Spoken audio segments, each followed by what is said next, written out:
اعوذ باللہ من الشیطان الرجیم بسم اللہ الرحمن الرحیم وَإِذْ قَالَ إِبْرَاهِيمُ لِأَبِيهِ آزَرَ۔ اب اس میں آپ دیکھیں گے اس سورہ مبارکہ میں حضرت ابراہیم کا ذکر ہے اور پھر ان کی نسل کے بعد انبیاء کرام کا ذکر ہے۔ ایک گلدستہ تو ہم پڑھ آئے ہیں سورہ نساء کے آخر میں، وہاں 13 انبیاء اور رسل کے نام آئے تھے۔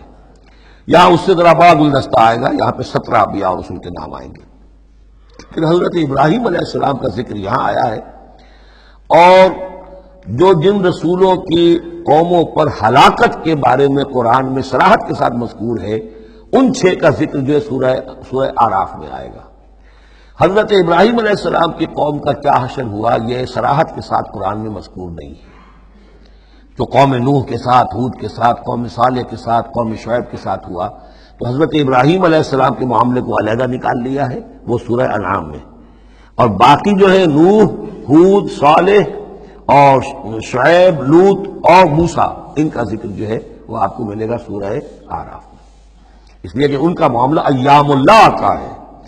تو فذکرہم بایام اللہ، التذکیر بآلاء اللہ اس میں ہے، التذکیر بایام اللہ اس میں ہے، لہذا یہاں حضرت ابراہیم کا ذکر ہے۔ وَإِذْ قَالَ إِبْرَاهِيمُ لِأَبِيهِ آزَرَ أَتَتَّخِذُ أَصْنَامًا آلِهَةً، اور یاد کرو جب کہ کہا ابراہیم نے اپنے باپ آزر سے، کیا تم نے ان بتوں کو اپنا خدا بنا رکھا ہے؟ یہاں جو آزر کا لفظ خاص طور پر آیا ہے میرے نزدیک، یہ اصل میں تورات کی نفی کے لیے، تورات میں طارح نام لکھا گیا ہے، گویا اس کی تصحیح کے لیے، ورنہ یہاں کوئی خاص ضرورت نہیں تھی۔ وَإِذْ قَالَ إِبْرَاهِيمُ لِأَبِيهِ، یہ کافی تھا، لیکن نام اس لیے دیا گیا کہ تورات پڑھنے والوں کو مغالطہ ہوتا ہے، اور اسی مغالطے کو اہل تشیع نے اختیار کر لیا ہے۔ انہوں نے تورات میں جو نام دیا گیا ہے اسے حضرت ابراہیم کا باپ کہا ہے، اور حضرت یہ جو آزر تھا اس کو کہا ہے کہ یہ چچا تھا۔ اس کی خاص وجہ ہے، وہ پھر کسی موقع پر بیان ہوگی، لیکن یہ کہ تورات کی اس غلطی کو اہل تشیع نے اختیار کیا۔ قرآن مجید نے اسی کی نفی کے لیے یہاں پر حضرت ابراہیم کے والد کا نام صراحتاً بتا دیا کہ آزر ہے۔ وَإِذْ قَالَ إِبْرَاهِيمُ لِأَبِيهِ آزَرَ، اور یاد کرو جب کہ کہا تھا ابراہیم نے اپنے باپ آزر سے، أَتَتَّخِذُ أَصْنَامًا آلِهَةً، کیا آپ نے ان بتوں کو اپنا الہ بنایا ہوا ہے؟ انی اراک وقومک فی ضلال مبین، میرا تو خیال یہ ہے، میری رائے تو یہ ہے کہ آپ بھی اور آپ کی قوم بھی کھلی گمراہی میں مبتلا ہے۔ وَكَذَلِكَ نُرِي إِبْرَاهِيمَ مَلَكُوتَ السَّمَاوَاتِ وَالْأَرْضِ، اور اسی طرح ہم دکھانے لگے یا دکھاتے رہے ابراہیم کو آسمانوں اور زمین کے ملکوت۔ ملکوت سے مراد کیا ہے کہ اللہ تعالیٰ نے اس کائنات کا جو نظام قائم کیا، جسے میں کہتا ہوں کہ جو یونیورسل گورنمنٹ ہے، اس کا ایک نظام ہے، اس کے کارندے ہیں، تو اس کے مشاہدہ اللہ تعالیٰ اپنے رسولوں کو کراتا ہے، تاکہ ان کا یقین جو ہے وہ یقین اس درجے کا ہو جائے کہ جیسے کہ اپنی آنکھوں سے دیکھی ہوئی چیزیں، وَلَيَكُونَ مِنَ الْمُوقِنِينَ، اور تاکہ وہ پوری طرح یقین کرنے والوں میں سے ہو جائے۔ لیکن واو چونکہ یہاں آیا، اس سے پہلے ہم محذوف مانیں گے تاکہ وہ اپنی قوم پر حجت قائم کر سکے اور پوری طرح یقین کرنے والوں میں سے ہو جائے۔ یہ جو آگے آ رہا ہے یہ در حقیقت حضرت ابراہیم علیہ السلام کی طرف سے اپنی قوم پر حجت کو اس طور سے پیش کیا گیا ہے۔ بعض حضرات کے نزدیک یہ ہے کہ یہ حضرت ابراہیم کا اپنا ذہنی ارتقاء ہے کہ واقعتاً انہوں نے سمجھا یہ ستارہ خدا ہے، پھر ڈوب گیا تو کہا کہ نہیں یہ تو ڈوب گیا، پھر چاند کو دیکھا تو چاند خدا ہے، پھر کہا نہیں یہ تو یہ بھی جو ہے غروب ہو گیا، پھر سورج کو کہا۔ تو یہ بات اصل میں بعض حضرات کی رائے ہے یہ، اور الفاظ سے کچھ متبادل بھی ہوتا ہے، لیکن یہ ہے کہ زیادہ صحیح رائے جس سے کہ آگے آ جائے گا وَتِلْكَ حُجَّتُنَا آتَيْنَاهَا إِبْرَاهِيمَ عَلَىٰ قَوْمِهِ، تو معلوم ہوتا ہے کہ یہ اصل میں حضرت ابراہیم علیہ السلام نے حجت قائم کرنے کے لیے یہ تدریج اختیار کی اپنی قوم کو سمجھانے کے لیے۔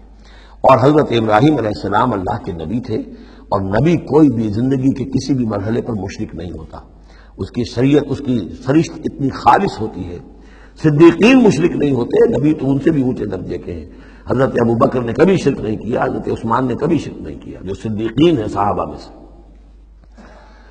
وَكَذَلِكَ نُرِي إِبْرَاهِيمَ مَلَكُوتَ السَّمَاوَاتِ وَالْأَرْضِ وَلِيَكُونَ مِنَ الْمُوقِنِينَ فَلَمَّا جَنَّ عَلَيْهِ اللَّيْلُ، جب ان پر رات جو ہے اس نے تاریکی کر دی، رات کوكبا، انہوں نے دیکھا ایک چمکدار ستارے کو، قال هذا ربی، انہوں نے کہا یہ میرا رب ہے۔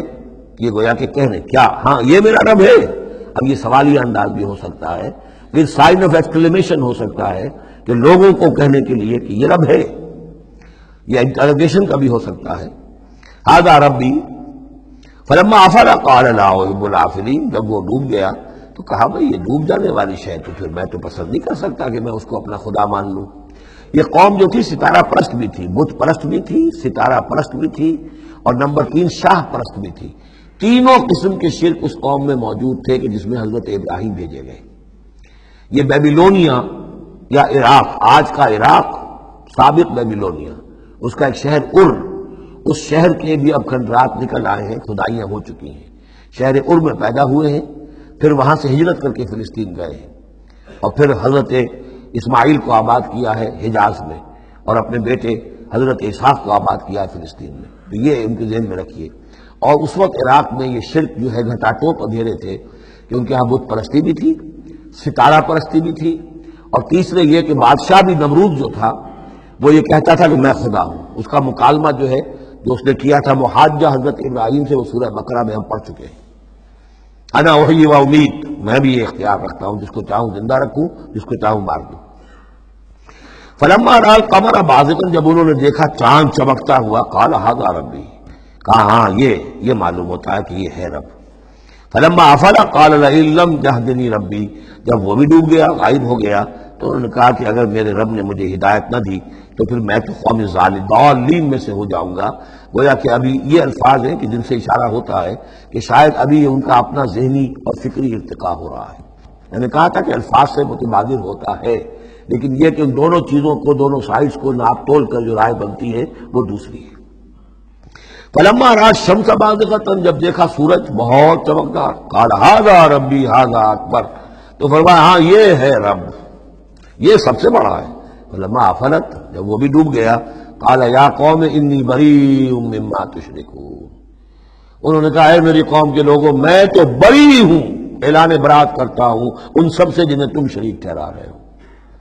انی وجہت وجہی للذی فطر السماوات والارض حنیفا، میں نے تو اپنا رخ کر لیا ہے، اپنا چہرہ جو ہے ادھر کر لیا ہے اس ہستی کی طرف جس نے آسمانوں اور زمین کو بنایا یکسو ہو کر، وما انا من المشرکین، اور میں مشرکوں میں سے نہیں۔ صدق اللہ العظیم۔